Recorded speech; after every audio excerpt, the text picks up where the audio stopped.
na lemba balobi ozali impoli mosusu pa bi na matete pe babakisi ozali kuluna pe na kisenso balobi ozali impoli alinga atuni bango bongo mpona bino bolobi nga naza nani mwana mwasi moko ya noninga mpona biso tolobi yo ozali kuluna yo keba ebembe ya tata pe ya mama na yo yo tela pecho yobi babor nga naliaka yobi babor na nga tela pecho.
Magazine Vérité ou Réalité, magazine Vérité ou Réalité. Anniversaire, joyeux anniversaire, joyeux anniversaire, Johnny, joyeux anniversaire. Joyeux anniversaire, ya Johnny, si ta fuma pour tout banga mouchouri, sous-elle. Ta caillou, les aboukolona, profite bien de ton jour, hein?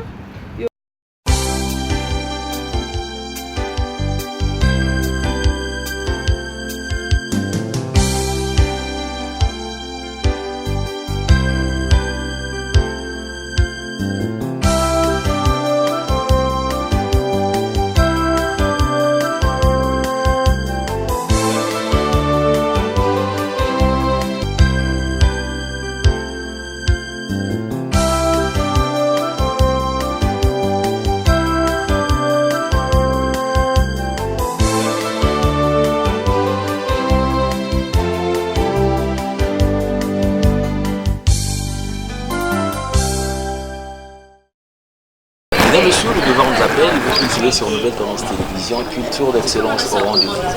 Vérité ou réalité dans vos maisons, dans des boutiques, dans des métros, certainement partout où vous nous captez 5 sur 5, mesdames et messieurs. Bienvenue à ce tout nouveau numéro de cette émission. Bonjour, bonsoir, cela dépend de l'ère à laquelle vous me suivez. Bota la biche dans la bouche, dans la moye, dans la tongue. Condition merci à ces grands sponsors de cette émission qui n'est autre que Gianni Sita, Tsongan Poutou, Bangamituri depuis Switzerland, un homme réglo, crédible, honnête et puis ponctuel. Merci également à tous ces partenaires que nous avons. Nous avons Table du Fat Modèle, Kitoko, Taï, Momo, Pays Soleil. Merci à cette grande dame qui nous suit depuis la Genève, au Dominique Kajoli, le Combo, grande dame. Merci à Malo, ma femme d'affaires Bassanga.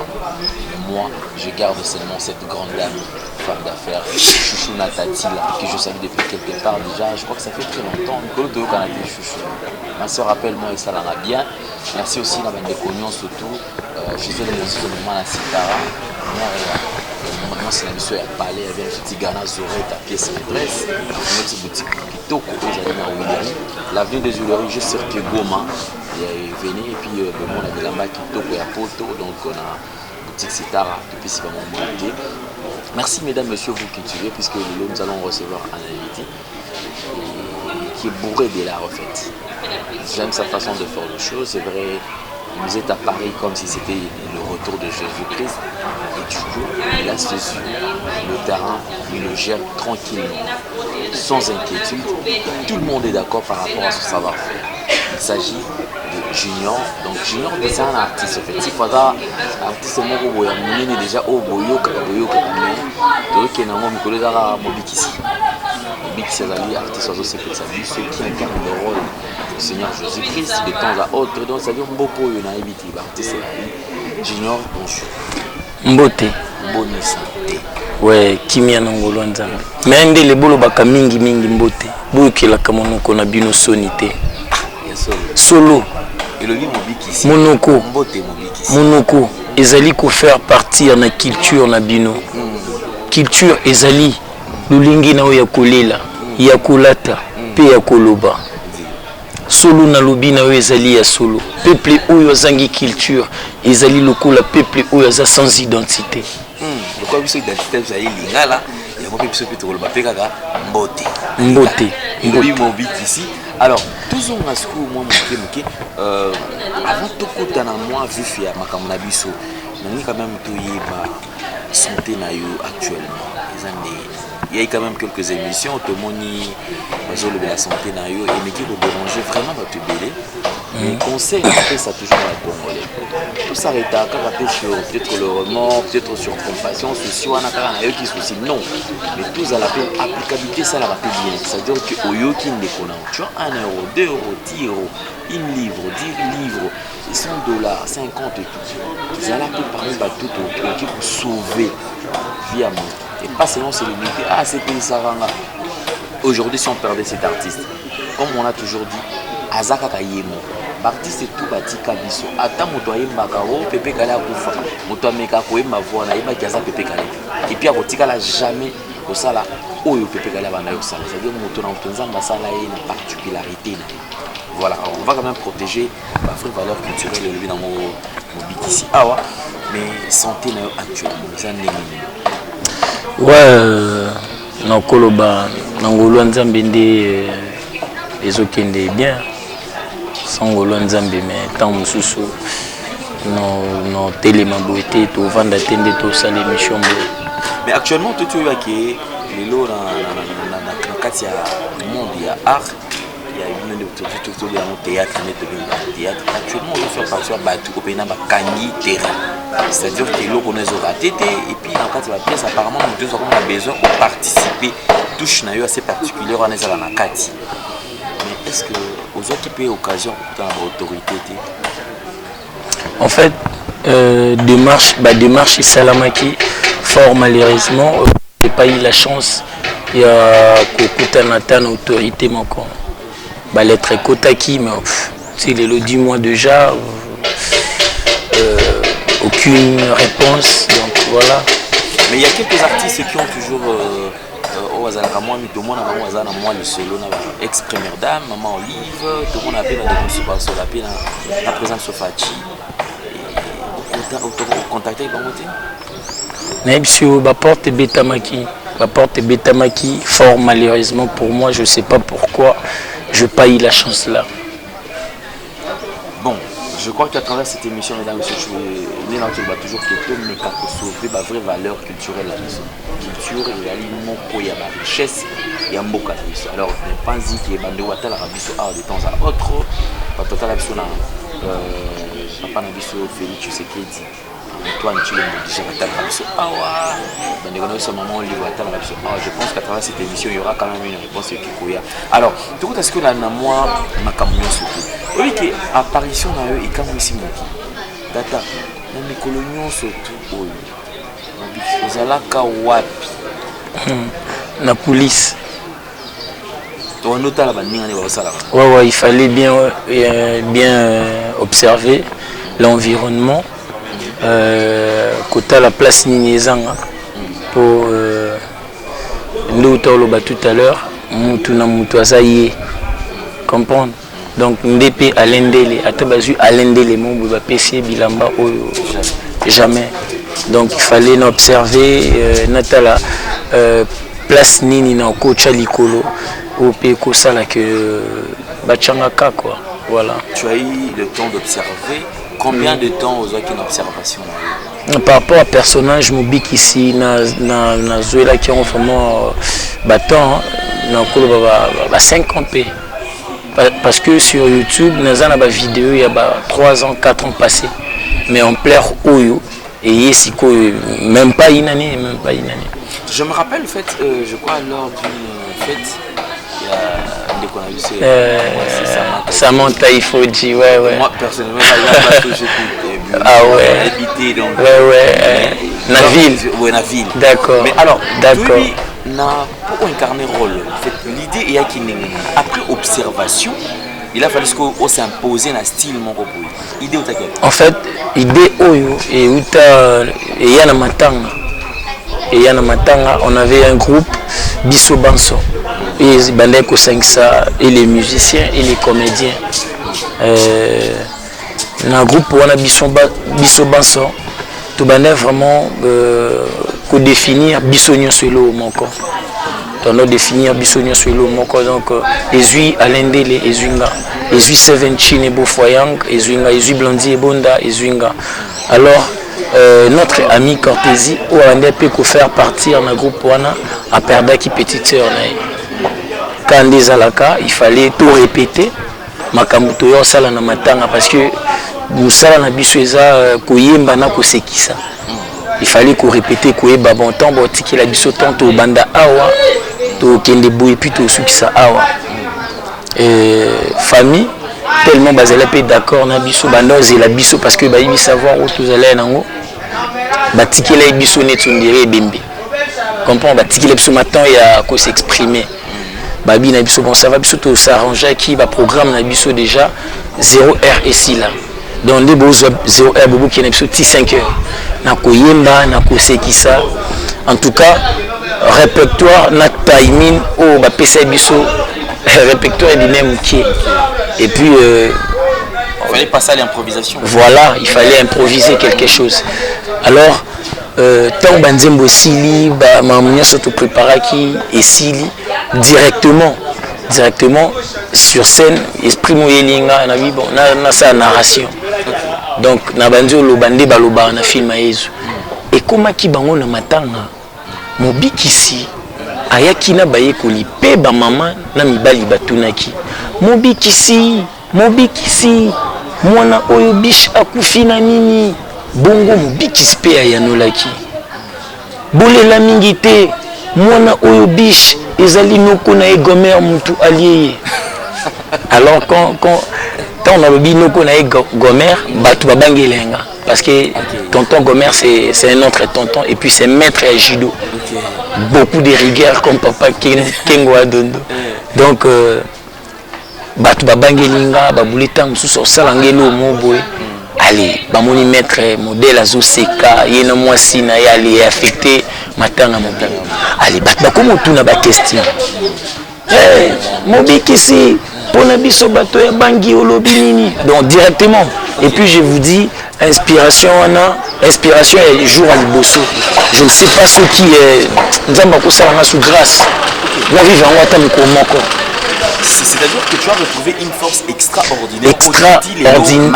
Malgré na lukango y a ba réponse mususu na répondre na ba manière mususu na répondre. Imaginez ezalaki matanga toyaki mais comme on dirait fête. Maman moko ayaki peninanga pour me donner l'argent. En me disant mobile nanga sekate mais par rapport à une motivation. Oui, abi mobile nanga sekate. Parce que tout n'est pas un aspect politique, je ne sais pas si vous allez nini. Sincèrement, c'était fort. Mais un clin spécial également à Fali Maswako, mon frère et ami. Donc, l'idée de nous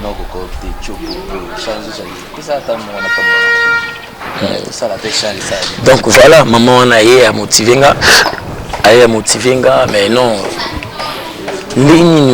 On s'inspire de nini parce que Batumi Bokan c'est ça déjà ils a parmi biloko to préparaki. Oh na baninga to kumbela ki onka bongo ba bi des improvisations to kumbela. Il n'avait rien à voir dans le répertoire. Rien à voir même sur le répertoire et si là to yembi banzembo et sili to sali ba comédie et sili. Maintenant là siko tara de 0h beaucoup même pas 1 heure. Répertoire de Gessili. Alors il a fallu créer, improviser, voilà. Des temps où la sali narration on a directement la musiba. Chose grave, ça la met juste un avenir nanga. Donc na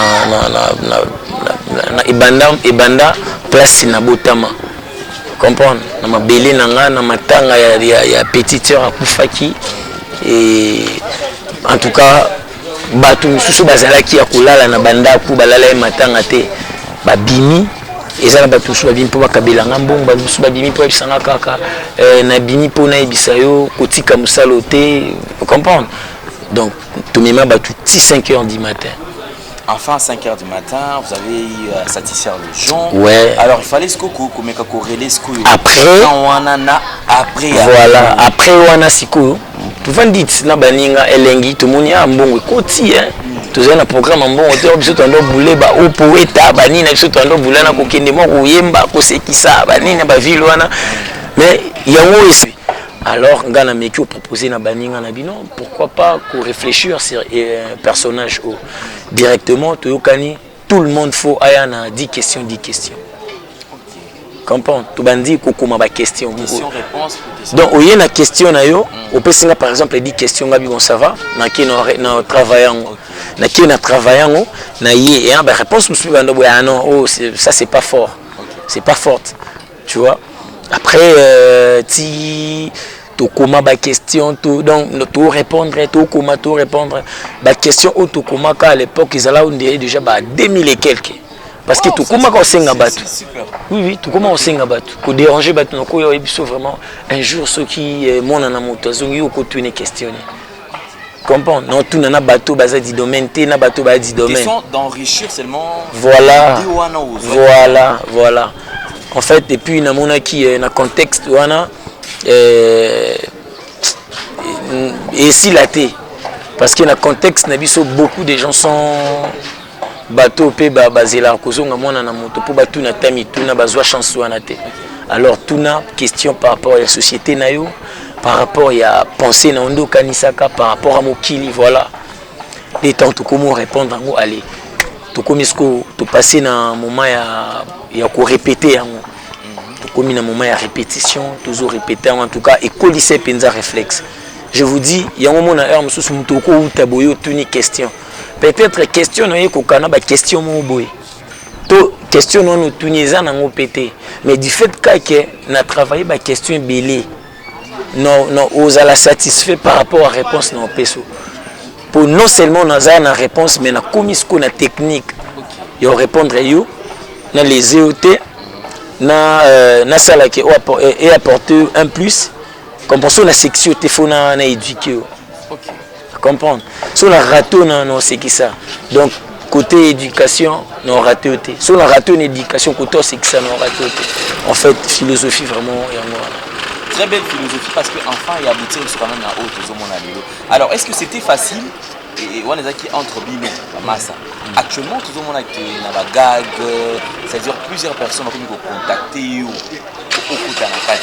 or déjà il y a eu des gens qui s'imposent dans le monde du théâtre jouer na bango est-ce que c'est aussi facile au kotana bango bosala mélange wana ouais ezalaki na koloba facilité parce que personnage wana nanu ba mesana na ngote ko jouer nango il a fallu qu'on y cotise peu en fait tant on a dit que déjà non jouer na yo déjà nga faut la supporter parce que nga ndé na subir ba question comprendre nga faut la concentrer plus ndé yo poser concentrer na question tout nanga pour que na satisfaire yo na bateau bota la biso et na kolukata msusu ko taper bien les temps sous et qui opère ça au EPCO.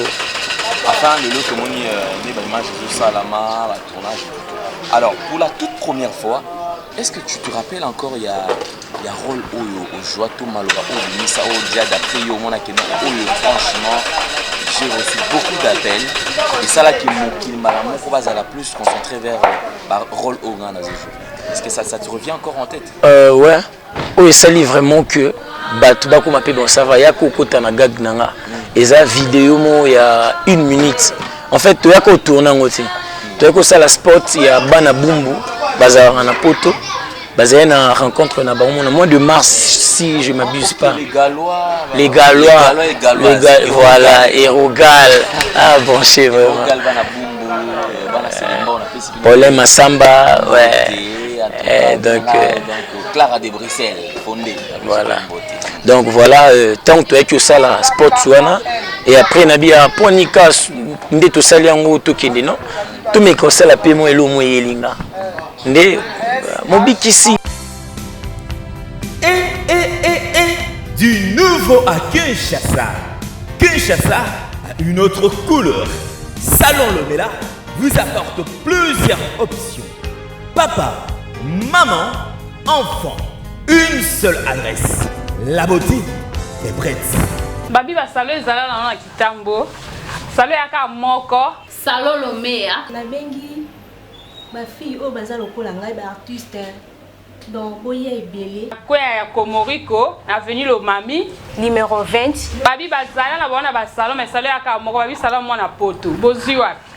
Basi kitoko lokwa ngai. Bino mona ndé na koti na ndé na bimi. Donc deux personnes différentes.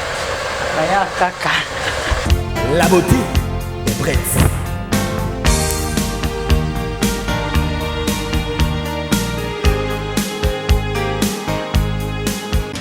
Banakini, Banapoto, Mokili Mobimba.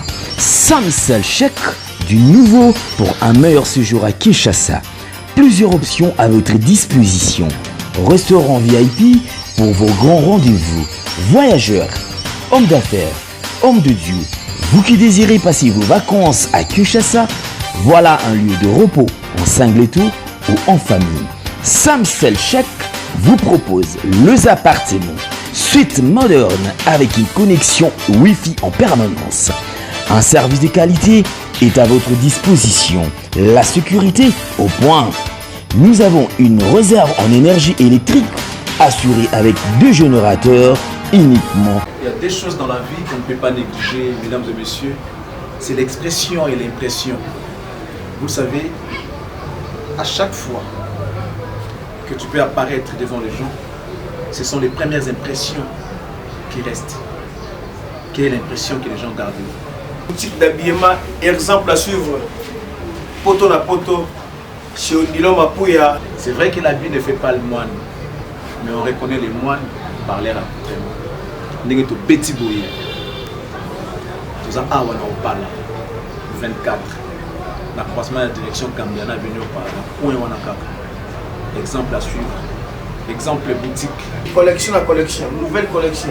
Pour vous qui aimez la classe, mesdames, messieurs, voici la solution. Odilon Mampouya, exemple à suivre. Exemple boutique. Odilon Mampouya. Alain Lele, rien à dire. Odilon Mampouya. Odilon Mampouya. Nalemba balobi ozali impoli. Mosusu pa bi. Na matete pe babakisi ozali kuluna. Pe na kisenso balobi ozali impoli. Alinga tuni bango. Bongo pona bino bolobi nga nazanani mona mosimo ya noninga pona biso tolobi yo ozali kuluna yo kiba ebembe ya tata pe ya mama na yo yo tela pechu yo bi babo nga na liaka yo bi babo nanga et tela pechu. Ok, du coup cette vidéo a pris de l'ampleur et puis Panzani avant vidéo et sali que Batouno va tchangoka va partager dans Facebook, Didier Dilou, namonion par-ci par-là. Je me souviens encore Nazaire Nambet hôpital, tant on a joué qui accident en Ghana. Il y avait un ami, maintenant là il est en Turquie, que je salue aussi, Lévi Samba. Ayota en hôpital Kandé à la Colline d'Isanga et après tant que la vidéo tout ça là na site internet Levic Film Studio elle s'est dit mais c'est fort ça, pourquoi pas que ça la promotion na yo moi comme tal sanga non lilo et internet comprendre donc so zu ba vidéo kati ba temps fort au partager au monde ilo ko sala na katango déjà depuis hôpital mais na partager até tant on a eu bim hôpital ba stress clandé à la monsu bon ça va na partager na partager en nuit encore. Demain matin, nous avons retombé moye ba bengi benga o tindela ngo sala boy. Na moni vidéo non on pas boy. Na ba page Facebook na banini. Na vidéo na ndo bisa moi simo. Tikaye oyo borna ngai na kolala ni lelo na paradiso. Tu comprends? Donc voilà. Après tant que ça la vidéo na bi à 1 minute. Mais Zelen ndeko no mona ebite so nakotanga kombone Vincent. Vincent a qui contacté nga et puis ah non Nathalie loko en tout cas c'est bien na ningen tout mélangeant on est le mot pastoralité à kana dans zwaka vidéo wana nous sangisa tout ça le mot bonde to ko ça le mot na pastoralité à kana après loko on ya qui ça dit wow exactement on a commencé à se contact et bato deni ya osali langa pe ya osali langa pe osali langa pe osali langa voilà Nathalie lo bravo par rapport à ma revenue surtout à l'autre côté qui est parce que vous avez en plein tournage mais les lots en parlant il y a un rôle même aux incarné un rôle c'est vrai aux c'était de sabbat tout. Est-ce que tu as déjà reçu un coup de fil pour non aux apports bonheur par exemple un coup de fil pour recevoir quel coup de fil histoire de coup de fil au moins la prénom et l'équipe là non je ne m'attendais pas par rapport à un rôle où vous incarné et à tes moments à place. Franchement, je dirais beaucoup. Hein. Je dirais vraiment beaucoup. Pas pour Coco Sao m'inventer. Je dirais beaucoup. Parce que les lots, par rapport à K.O. Ebinga Nazanango, il a fait grâce que nous avons visa. Il y a Afrique du Sud et Sengami ou Elukami na Tata Nangate, Noko Nangate. Ezaka na bateau batale na sepelise bango et puis atali a kana épée ça dit pas si assez pulmoné à l'obino tout aidé donc voilà les prises en charge est-ce que vous avez déjà eu quelqu'un parce que là Afrique c'est les années deuxième patrie là quand il peut courir un peu membre des toi est-ce que déjà par rapport à la finance les autres mon boulot ils là vraiment moqué parce que c'est vraiment budget moko boé c'est vraiment budget moko boé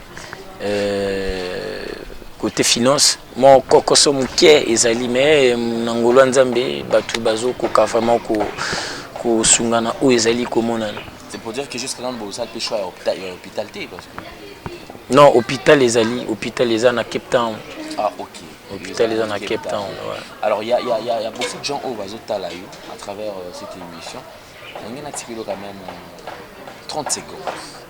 Qu'est-ce que tu peux leur dire parce que on va toujours te protéger nos vraies valeurs culturelles. Il ne serait pas mieux qu'à mon toit pour favor organiser ba obsèque. Il y a vive allure oyo mombo moto beaucoup de ce wa. Ngana lo bango toujours fali masoko. Kapenza ngizangi ngaso ke na kofi bozwa ngabo ngana de cimetière mort ordinaire. Né na vivant bo, né fali de temps à autre. Il y a tout ça là-bas. C'est ce qui m'appartient. Le reste c'est non important. Mon toit traverser battant oyo. On a besoin. Qu'est-ce que tu peux leur dire? Oh, c'est que ça va tout ébélé. Premièrement, déjà, dans l'inga batu au botalanga va comprendre malgré tout, malgré les efforts, les énergies positives auto Luka qu'on fournit pour que CP là, n'azo souffrir, non souffrir vraiment sincèrement, non souffrir, c'est ne pas de la blague. Et pour que Tom soit comme un millionnaire. Et d'ailleurs, je n'ai pas besoin d'argent. Je n'ai pas besoin d'argent à battre. On a besoin d'être en bonne santé. Voilà. C'est important. Voilà, on en a besoin juste d'être en bonne santé. Puis, on a se sentir que nous allons qui assister. Voilà, assistance des temps est primordial pour nous. Donc, de près ou de loin, spirituellement, moralement, financièrement. Déjà, merci Nabatumingo Bobé Anga Justeno, Nabinga Kyoka pour que ce soit fort. Déjà, merci beaucoup. Voilà ce que je peux dire. On reprend encore le numéro de contact pour ceux qui voudront être en contact. Qui rejoindront des... Ouais, mon numéro c'est plus 243 81 31 69 et puis 276. Plus 243 81 31 69 276. Généralement, numéro WhatsApp et numéro WhatsApp généralement chaque artiste va quand même à remercier puis à la théorie dans les cas qui non déjà pour nous remercier Fali Maswaku parce qu'il a pensé nanga tu zoangeza pour y avant qui a réfléchir à bouler pengana dans la tournage nae. Merci déjà pour la considération merci na papa nzange merci déjà talaka moi expérience et contact nazo profiter donc merci na bandeko nyonso merci na ba collègue nyonso merci na ba collègue baza na poto Mike la Duchesse, merci na président Mimi 2 minutes, merci na Ons Luzolo, merci na président Duche Kapanga, merci na président nanga vie de loin papa nanga muta salinga vraiment muta façonnenga donc muta kolisinga lisusu na humour na comédie na ozalaka jamais ingrat envers ye. Merci na président Saïsaï azamoko ba idole nanga parce que tant on endota la Josie de Mbandaka, je ne pense pas qu'il y a des Congolais au batalango lokwanga, je ne pense pas. Merci à Fanny Tsumbuka MKD Pro, merci à Denis Oumu, merci à Alain Dele parce que au pensée penanga. Merci na le président au cœur d'or, le patron lui-même, plus puissant que Barrage Ngolo. Oui, oh là là, oh là là, oh là là. Oh là là. Là je sais. Je sais qu'il y aura des retombées. Abed Achou. J'en profite aussi pour saluer les univers TV donc Babi. TV5 et comment on a déjà dans Congo depuis. Ningi Bobo Manzoto, Luka ba interview na ba RFI bazwa bien non à la cité du fleuve. Grand merci mesdames et messieurs. Alors prenons rendez-vous juste after Open Day. Nous allons retrouver cet artiste encore chez Olivert et puis donc Kalamine était bon on a déjà donc la showbuzz dans la bisognon sur place voilà. On va vous communiquer la date pour la maramignon surtout. On est fini pour aujourd'hui. Grand merci Nafali Maswaku. Artiste et comédien Nyon surtout. Nous sommes de cœur na bango. Merci na Maloriste congolaise Malolo. Véritablement femme d'affaires Chouchou Natatila, le sponsor officiel de cette émission, puis notre qui a Gianni Sita Ntsonga pour Bangamike depuis 6 Zélande. Maloriste congolaise. C'est la première fois que vous la Marie depuis Genève. Merci na yo. Merci na Gédéon, merci na Jordan Panzi pour la réalisation. Aujourd'hui mesdames et messieurs, alors portez-vous bien, bye bye, à la prochaine. Ciao.